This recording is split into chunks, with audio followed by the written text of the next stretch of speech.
Good morning. Okay, today we're going to discuss our downward facing dog, Adho Muka Svanasana. So we touched on this already, I believe. So today we're just going to go for it. So I've got a blanket rolled up here that's going to go under my heels. So I'm going to set my toes right in front of it.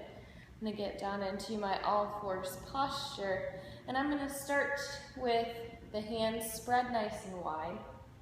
First fingers facing the front of the mat. I'm going to take my hands a little bit wider than my shoulders. Okay? I'm going to start to lift my knees, hover the knees up. So I'm taking that hovering tabletop, activating belly towards the spine. Okay? So I'm going to widen my feet to about hips width distance, at least, maybe even a little bit wider. And then I'm going to start to lift my hips up and pull back. So I'm in this upside down V. I'm pretty narrow here between my hands and my feet, so I'm going to start to walk my hands out a little bit, okay? So think about the spine nice and long. I want you to shake your head and say no, shake your head and say yes, completely releasing.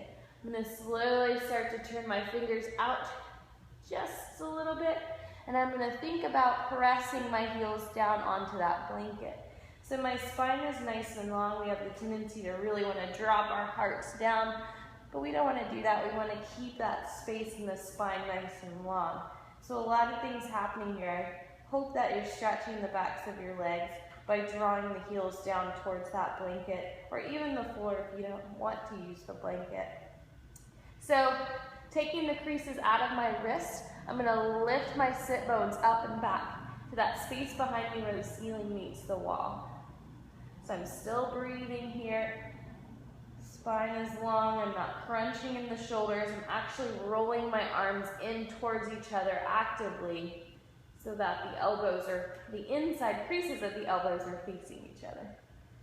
Okay, so breathing into this downward dog, taking a couple more inhales, a couple more exhales. And when you're ready, release the knees towards the floor. Start to turn the toes in towards each other. Knees out. Sit back into your child's pose.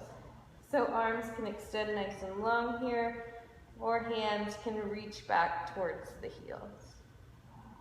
So 2 resting poses, although a downward dog has a ton going on. Be sure that if you have glaucoma or eye issues, retina issues, that you avoid the downward dog. Another way to do that would be to stand up against the wall with the hands out and work on your downward dog against the wall. That works really well. So just stand against the wall with the hands on the wall and get that same action and length in the spine. Okay, so we can demonstrate that one another time. All right, thank you. Until next time, namaste.